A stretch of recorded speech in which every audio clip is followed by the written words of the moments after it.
안녕하세요. 남간사관학원입니다. 오늘은 기본간호에서 신체검진에 대해서 알려드릴 겁니다. 그럼 수업 시작하겠습니다.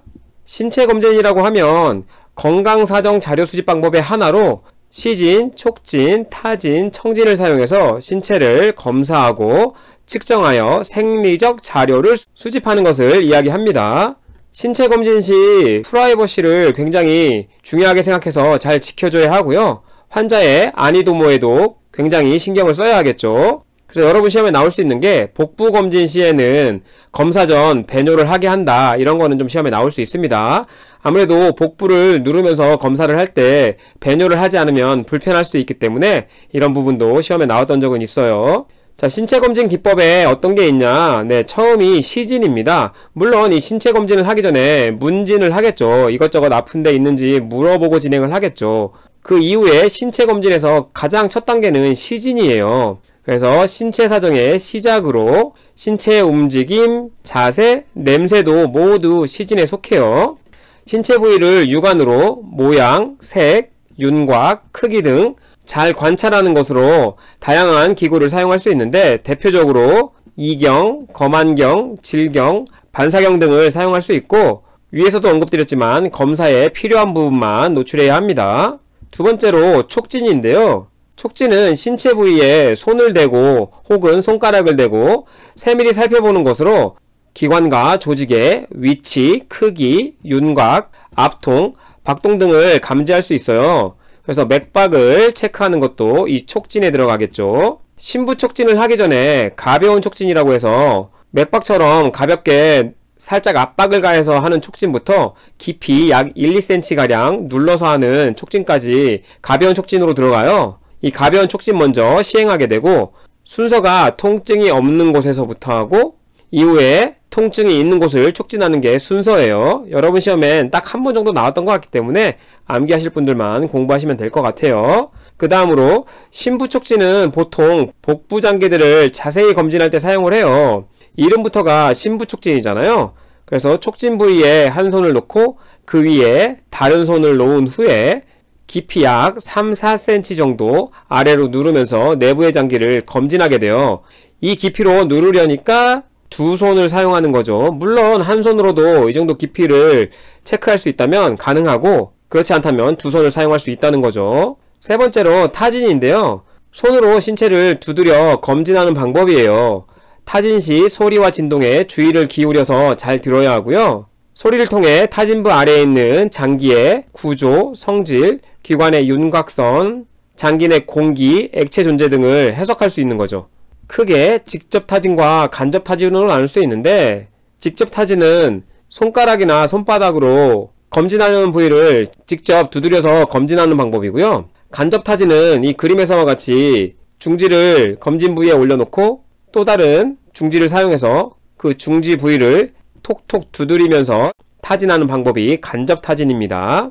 타진에는 다양한 소리가 들리는데요. 대표적으로 평평음, 둔탁음, 공명음, 과도공명음, 고장음 등이 있는데 먼저 평평음 먼저 알아보면 이 평평음은 치밀한 조직에서 들린다는 거고요.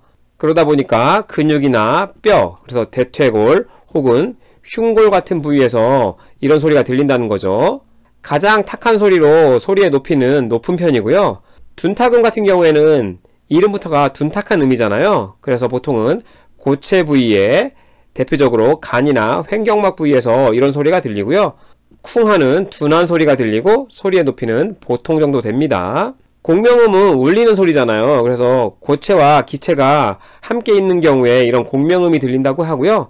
정상폐에서 이런 소리가 들립니다. 여러분 시험에도 가끔 이런 내용이 나올 수 있기 때문에 공명음 하면 정상폐라는 거 알아두시면 좋을 것 같고요.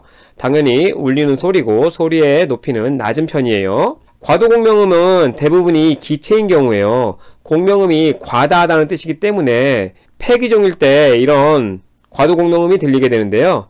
왜냐하면 폐포의 실질 조직이 파괴돼서 공기가 많이 차 있기 때문에 이런 소리가 들리겠죠. 그래서 폐기종, 과도공명음이 들린다.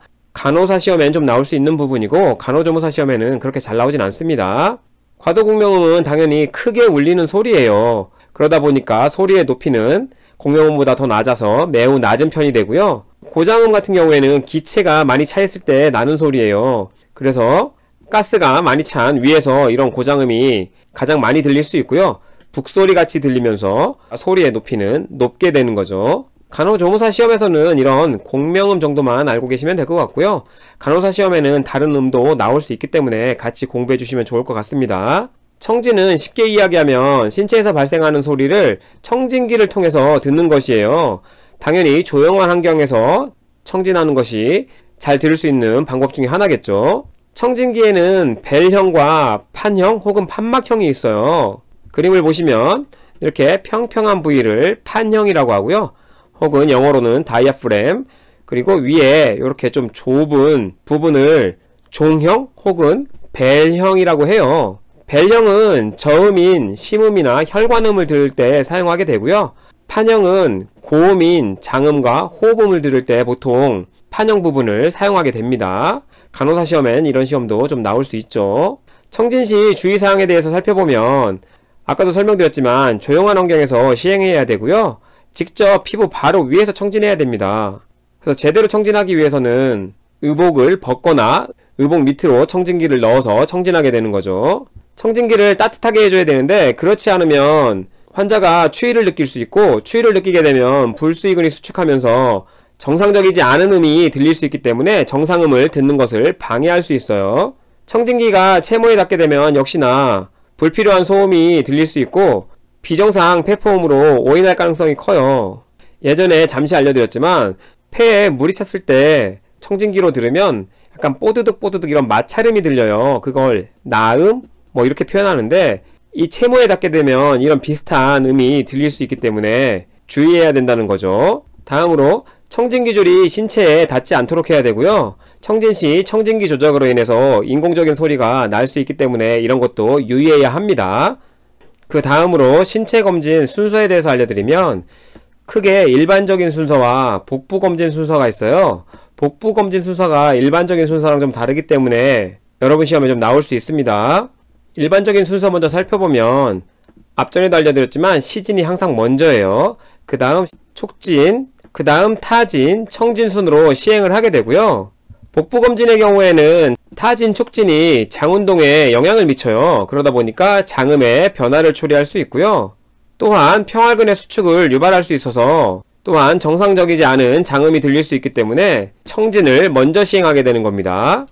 이 부분만 잘 기억하시면 그렇게 어렵진 않으실 거예요. 타진, 촉진보다 청진을 먼저 한다. 그래서 복부 검진의 순서는 시진, 청진, 타진, 촉진 순이에요. 그래서 많이들 시, 청, 타, 촉으로 외우세요. 이렇게 외우셔도 괜찮고요. 또 다른 방법으로는 이 일반적인 순서를 이미 여러분이 외우셨으면 그 방법을 활용해서 복부검진 순서를 외울 수 있어요. 시진이 맨 앞에였으니까 요거를 그대로 청진 이렇게 갖다 주시면 시진 다음에 청진, 타진, 그리고 촉진 순서가 되는 거죠.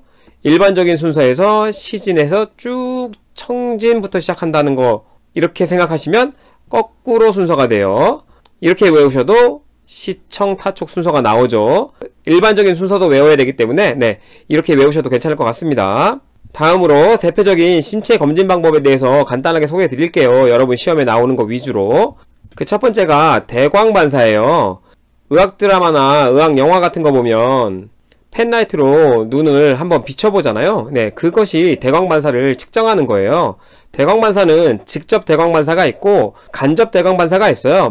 먼저 직접 대광반사 먼저 알려드리면 검사하는 쪽에 동공에 빛을 비추어서 동공이 수축하는지 반응을 확인하는 거예요. 직접 빛을 비추기 때문에 직접 대광반사라고 하는 거고요.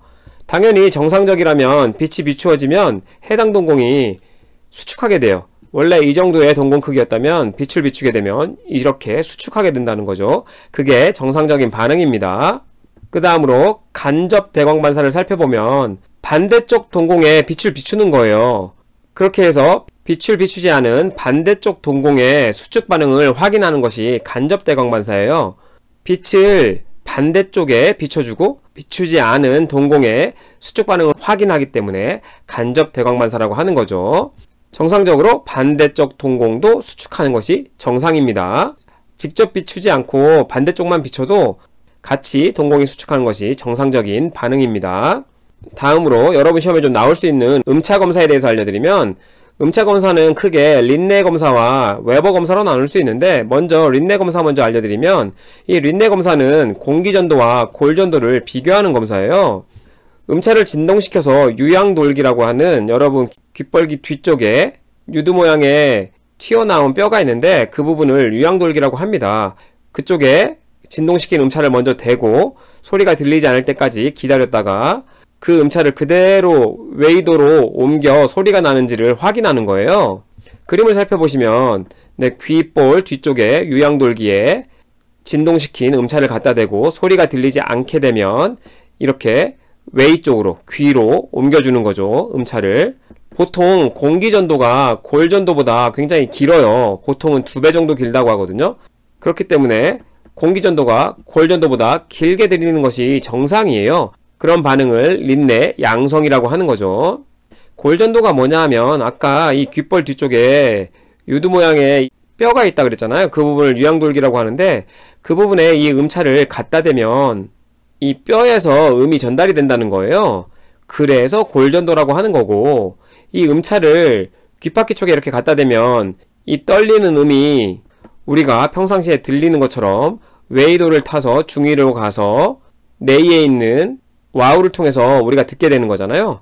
그렇기 때문에 공기를 통해서 전도된다고 해서 이것을 공기전도라고 하는 거예요. 뼈를 통해서 전도되면 골전도, 공기를 통해서 소리가 전달되면 공기전도, 이렇게 이름 붙인 거라고만 알고 계시면 될 것 같아요. 그 다음 웨버 검사는 진동시킨 음차를 이마 중앙에 놓고 양쪽 귀에서 소리가 어떻게 들리는지 비교하는 방법이에요. 이게 웨버 검사죠. 진동시킨 음차를 이마 중앙에 놓게 되면 양쪽에서 같이 들려야 됩니다. 같이 들리지 않으면 문제가 있는 거예요. 그래서 양쪽에서 똑같이 들리는 것이 정상이라는 거고요.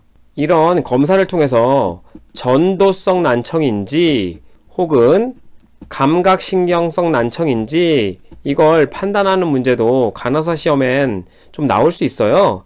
물론 간호조무사 시험에도 이런 부분이 나온 적이 있긴 합니다.